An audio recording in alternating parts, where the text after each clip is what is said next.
Israeli officials will meet today evening to decide on Lebanon ceasefire deal. In this bloody conflict, at least 3,700 Lebanese people have been killed in various Israeli military strikes within the country in the last 1 year. The Israeli cabinet is set to vote on a ceasefire deal with Lebanon after Prime Minister Benjamin Netanyahu reportedly gave in-principle approval to the plan after a security consultation with Israeli officials.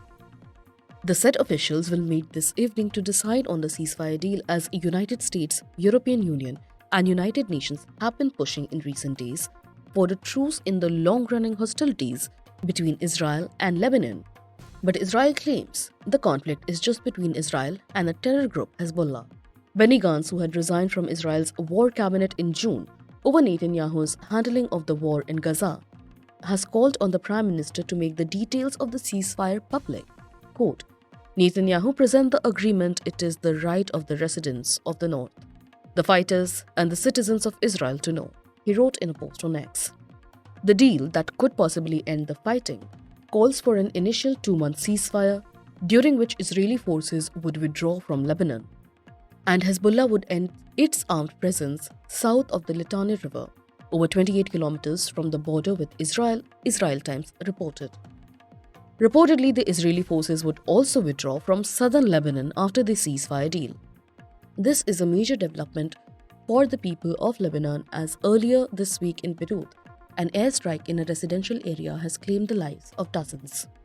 The US, which has repeatedly voiced for a truce in the Gaza war, expressed optimism over the prospects of a ceasefire. US National Security Council spokesperson John Kirby said they believe the two countries have reached a point where they are close to a ceasefire. Earlier this month, Qatar, which was a key part of the ceasefire negotiations in the Israel-Hamas war, withdrew as a mediator. It also warned Hamas that its Doha office no longer serves its purpose. Amid the talks for a ceasefire, Iran's supreme leader, Ayatollah Ali Khamenei, on Monday said that a war crime case against Netanyahu was insufficient and that he deserved a death sentence. This comes after the International Criminal Court issued an arrest warrant for Netanyahu last week.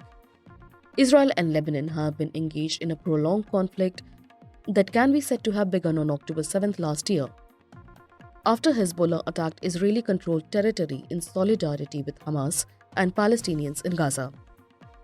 According to Palestinian Health Ministry, over 45,000 people have been killed in the prolonged war.